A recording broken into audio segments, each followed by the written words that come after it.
आज हम radiation detectors पर आधारित कुछ न्यूमेरिकल्स जो प्रॉब्लम्स हैं उन्हें सोल्व करेंगे।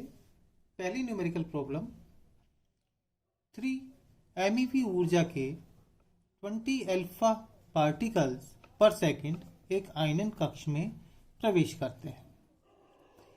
एक आयन युग्म उत्पन्न करने के लिए 35 इलेक्ट्रॉन वोल्ट ऊर्जा की आवश्यकता हो तो उत्पन्न आयनीकरण धारा का मान ज्ञात कीजिए। यानी कि सबसे पहले इस क्वेश्चन को हमें समझना है। हमारे पास में अल्फा पार्टिकल का एक सोर्स है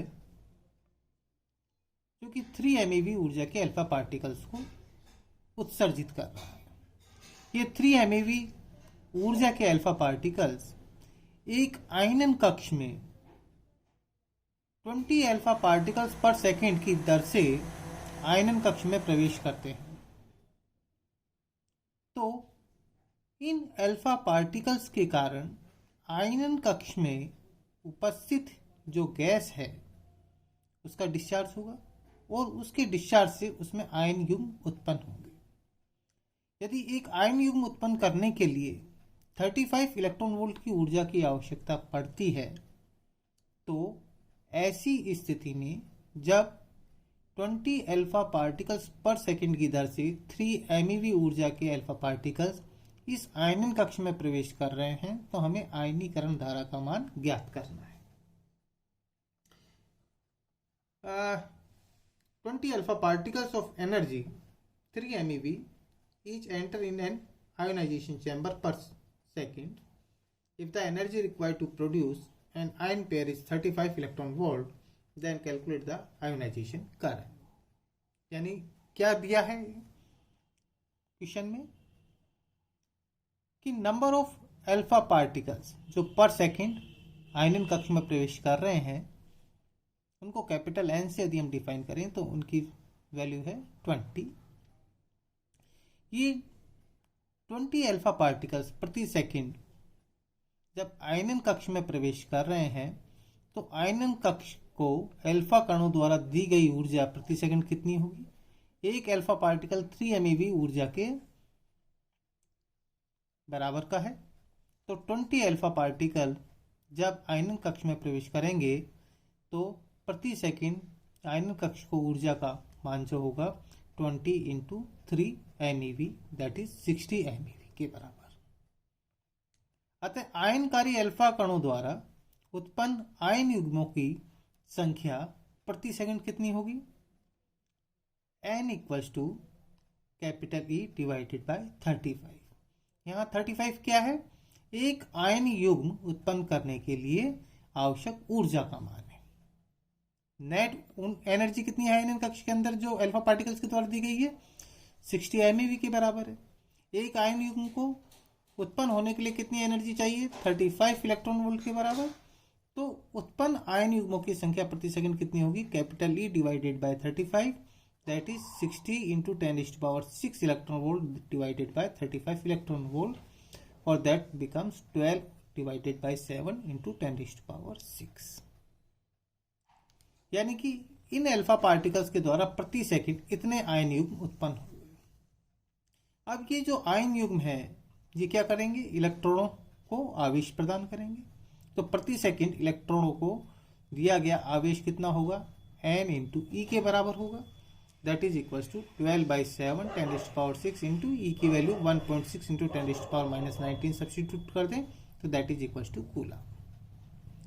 अतः आयनन धारा आयनाइजेशन धारा जो उत्पन्न होगी आयनन कक्ष के अंदर उसकी वैल्यू I = Q/T यानी आवेश प्रति सेकंड उत्पन्न आवेश का मान। और प्रति सेकंड उत्पन्न आवेश की वैल्यू किसके बराबर है?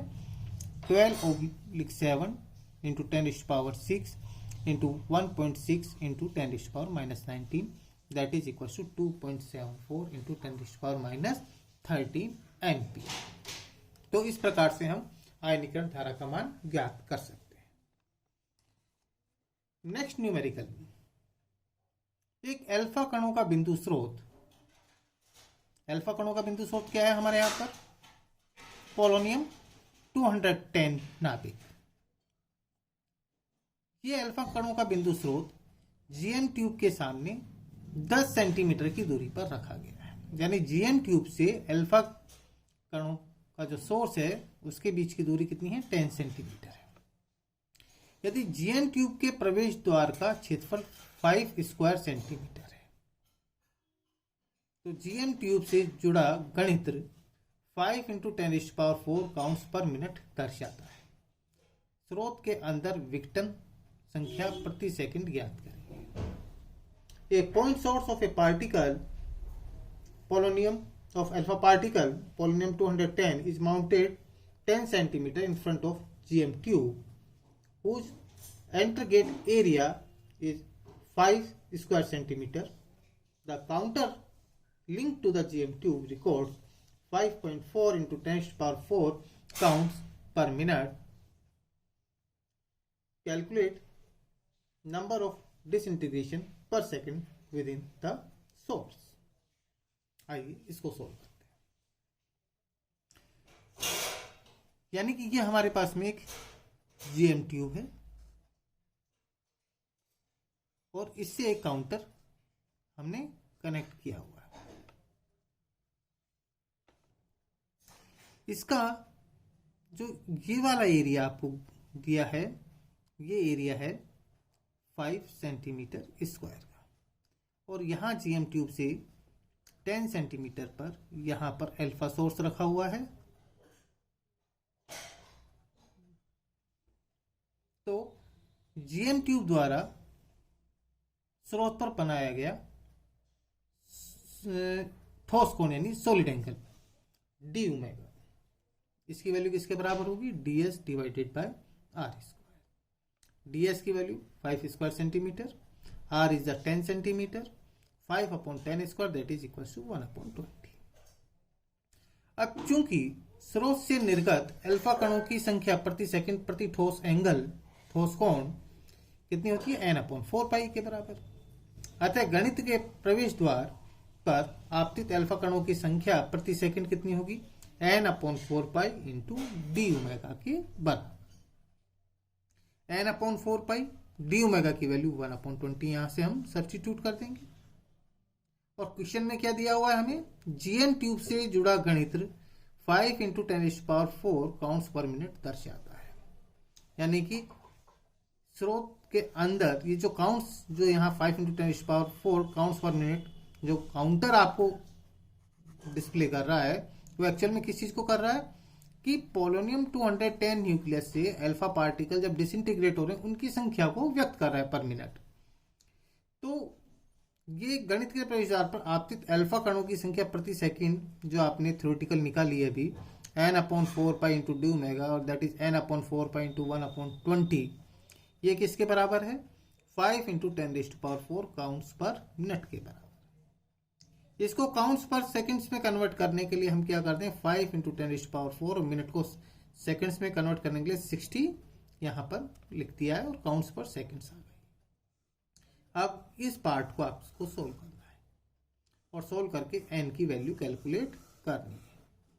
मैथमेटिकली जब आप इसको सोल्व करेंगे कैलकुलेशन से तो n की वैल्यू आपके पास में आती है 20.93 × 10⁴ काउंट्स पर सेकेंड। यानी कि पोलोनियम 210 का जो न्यूक्लियस है उससे जो अल्फा पार्टिकल डिसइंटीग्रेट हो रहे हैं उनकी दर कितनी है प्रति सेकंड, 20.93 × 10⁴ काउंट्स।